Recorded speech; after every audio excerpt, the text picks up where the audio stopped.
નમસ્કાર, સ્વાગત છે આપનું અરવલ્લી સમાચારમાં. મોર્નિંગ બુલેટિન સાથે હું છું રીટા. સમાચારોની શરૂઆત કરીએ હેડલાઇન્સથી.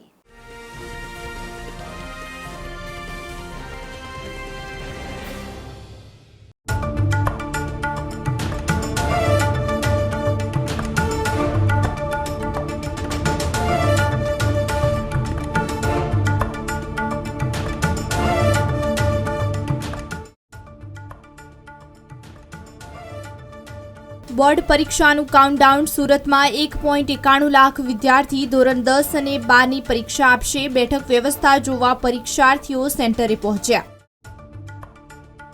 ડેમુમાં મુસાફરી કરતા મુસાફરો માટે ખુશખબર. હિંમતનગર અસારવા અને અસારવા ચિત્તોડગઢ ડેમુમાં ભાડામાં 50%થી વધુનો ભાવ ઘટાડો. મોદી 12 માર્ચે અમદાવાદથી લોકાર્પણ કરશે. મુંબઈ જવા વધુ એક વંદે ભારત. જામનગરથી ટ્રેન ઓખા જશે.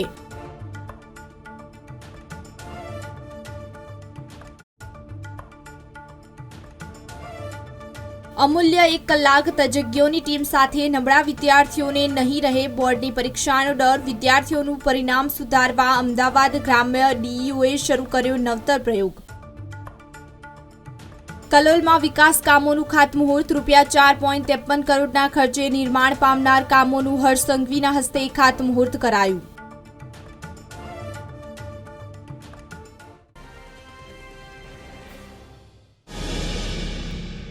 ગુજરાતમાં સૌથી વધુ રવિ પાકમાં ચણાનું વાવેતર થાય છે. રવિ પાકમાં ચણાનું વાવેતર કરનારા ખેડૂતોને ચાલુ વર્ષે સારા ભાવ પણ મળી રહ્યા છે અને મોટાભાગના ખેડૂતો ચણાનું વાવેતર ઓછા પાણીએ વધુ ઉત્પાદન આપતા હોવાથી કરે છે.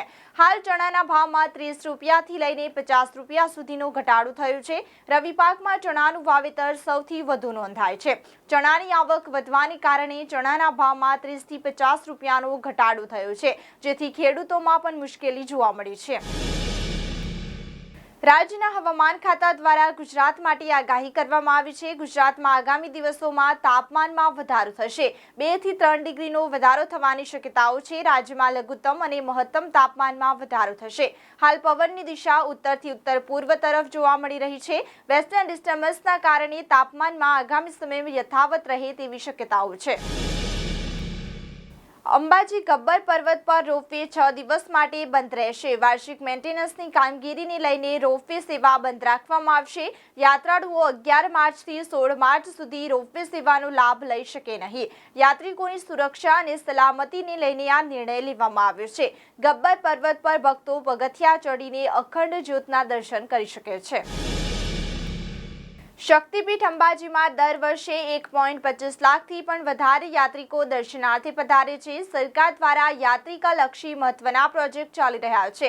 ત્યારે સુપ્રસિદ્ધ યાત્રાધામ અંબાજીમાં હવે ફાસ્ટેગનો ઉપયોગ વધારવામાં આવ્યો છે, જેથી વાહન ચાલકોને કોઈ પણ પ્રકારની મુશ્કેલીનો સામનો કરવો ન પડે અને પાર્કિંગની સુવિધા ઉપલબ્ધ કરવામાં આવી છે. અંબાજી મંદિર ખાતે હવે પાર્કિંગની લાઈનો જોવા મળતી નથી. પાર્કિંગમાં આવતી ગાડીઓ પ્રવેશ કરે છે ત્યારે આપોઆપ ફાસ્ટેગના માધ્યમથી પાર્કિંગનો ચાર્જ કપાઈ જાય છે. આગામી તારીખ 11 માર્ચ 2024થી બોર્ડની પરીક્ષા શરૂ થવા જઈ રહી છે. ત્યારે વિદ્યાર્થીઓ અને વાલીઓની અંદર ઉત્સુકતા જોવા મળી રહી છે.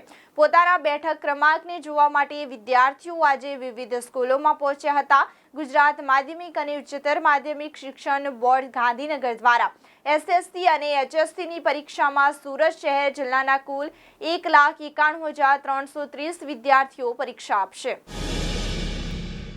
મુસાફરો માટે આનંદના સમાચાર આવ્યા છે. ડેમુમાં ભાડાના 50થી વધુ ઘટાડો થયો છે.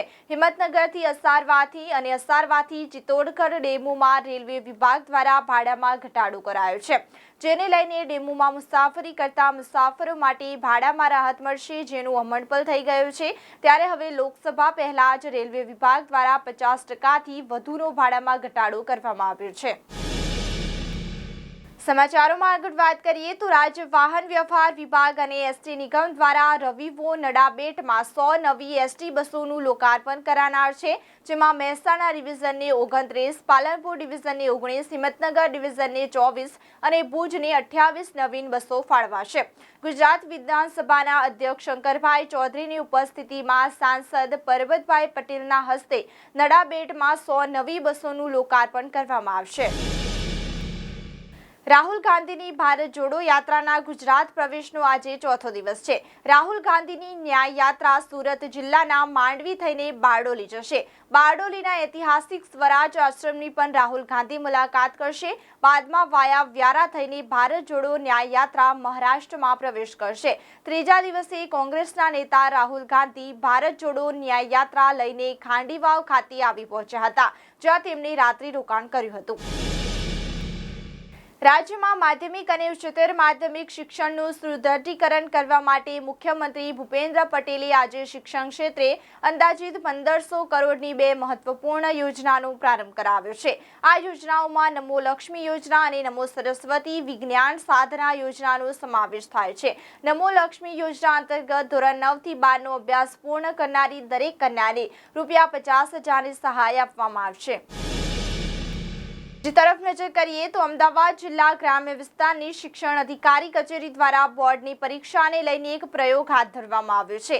અમૂલ્ય 1 કલાક તજજ્ઞોની ટીમ સાથેના શીર્ષક હેઠળ બોર્ડના વિદ્યાર્થીઓને જે તે પ્રશ્નપત્રના આગલા દિવસે સરળ રીતે રિવિઝન થાય તે માટે ખાસ વિડીયો તૈયાર કરવામાં આવ્યા છે, જેની લિંક વિદ્યાર્થીઓને જે તે પરીક્ષામાં આગલા દિવસે મોકલવામાં આવશે. હોળી ધૂળેટીના તહેવારો નજીક આવી રહ્યા છે, તેમજ માર્ચ એન્ડિંગમાં મિની વેકેશન પણ આવતું હોવાથી હાલ રાજકોટ માર્કેટિંગ યાર્ડમાં શિયાળુ પાકની સિઝન જામી ગઈ છે, જેમાં ઘઉં, ચણા સહિતની અનેકવિધ કૃષિ જણસીઓના ખડકલા થઈ ગયા હતા. ચણા અને ઘઉંમાં રેકોર્ડ બ્રેક આવક નોંધાઈ હતી, જ્યારે કપાસ, મગફળી તેમજ મેથી દાણાના ઢગલા થયા હતા. કૃષિ પાક ભરેલા સેંકડો વાહનો 7 કિલોમીટર લાંબી લાઈનો જોવા મળી હતી, જેને લઈને ટ્રાફિક વ્યવસ્થા જાળવવા તંત્રએ ભારે જહેમત ઉઠાવવી પડી હતી.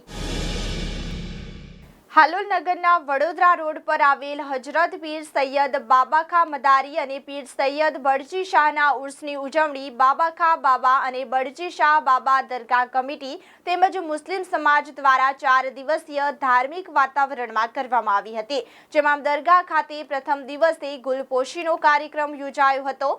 ઉર્સના બીજા દિવસે પરચમ કુશાઈનો કાર્યક્રમ યોજાયો હતો, જ્યારે 9 માર્ચે શનિવારના રોજ બપોર બાદ પીર મોહમ્મદ મિયા કાદરી મસ્જિદ ખાતેથી ભવ્ય સંદલ શરીફનું જુલુસ નીકળ્યું હતું, જેમાં હાલોલની વિવિધ રાતીબે રિફાઈની કમિટીઓ હાજર રહી હતી. અને આ પ્રસંગે વડોદરાના ખાનકાહી અહેલે સુન્નતના સજદાર નશીન સૈયદ મોઇનુદ્દીન બાબા કાદરી ઉપસ્થિત રહ્યા હતા અને દરગાહ ખાતે તેઓના હાથોથી સંદલ શરીફની રસમ અદા કરવામાં આવી હતી. ત્યારબાદ દરગાહ ખાતે ભવ્ય નિયાઝ એટલે કે લંગરનું ભવ્ય આયોજન કરવામાં આવ્યું હતું, જેમાં મોટી સંખ્યામાં હકીકતમંદોએ નિયાઝનો લાભ લીધો હતો.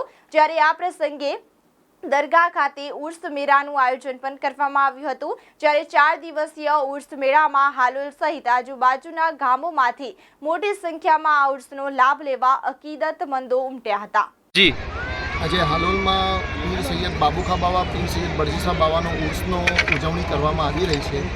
એમાં આજે બાબુખા બાવાનો સંદલ શરીફ, એના પછી આમ નિયાજ એટલે લંગર શરીફનો પ્રોગ્રામ રાખેલ છે. ગઈકાલે અમે પરચમ કુશાઈનો પ્રોગ્રામ મનાવ્યો. આ ખાનકા આશરે 700 વર્ષ જૂની છે અને આ ખાનકામાં હાલોલ, જ્યારે હાલોલમાં વસવાટ નહોતું તે પહેલાંની આ મલંગોની ખાનકાઓ છે. એમના જંગલમાં બિયાબાનમાં વસ્તીનો આજે વસ્તી જે છે એમના સદકે તુફેલ અહીંયા વસેલી છે અને આજે એમની ખાનકાનો અમે ઉર્સ મનાવ્યો અને ખૂબ જ તાદાદમાં આજુબાજુના ગામના લોકો અને બરોડાથી હજરત મોઇનુદ્દીન બાવા અને એ તશરીફ લાયા. એમના હાથે સંદલ મુબારકનો પ્રોગ્રામ થયું અને બહુ સારું પ્રોગ્રામ રહ્યું છે. અને હમણાં હાલમાં નિયાઝનો પ્રોગ્રામ ચાલી રહ્યો છે. નાની મોટી ચકડોળો આવી છે અને મેળાનું પણ આયોજન છે. લોકો હર્ષોલ્લાસથી હિન્દુ મુસ્લિમ એકતાનું એક પ્રતીક છે અને આજે હિન્દુ મુસ્લિમ એકતા મળીને બંને સાથે મળીને આજે આ ઉર્સની ઉજવણી કરી રહ્યા છે. આપનું નામ? આબિર મોહમ્મદ મુનાફશા દિવાન. તો આ સાથે જ મોર્નિંગ બુલેટિનમાં અત્યારે બસ આટલું જ. નમસ્કાર.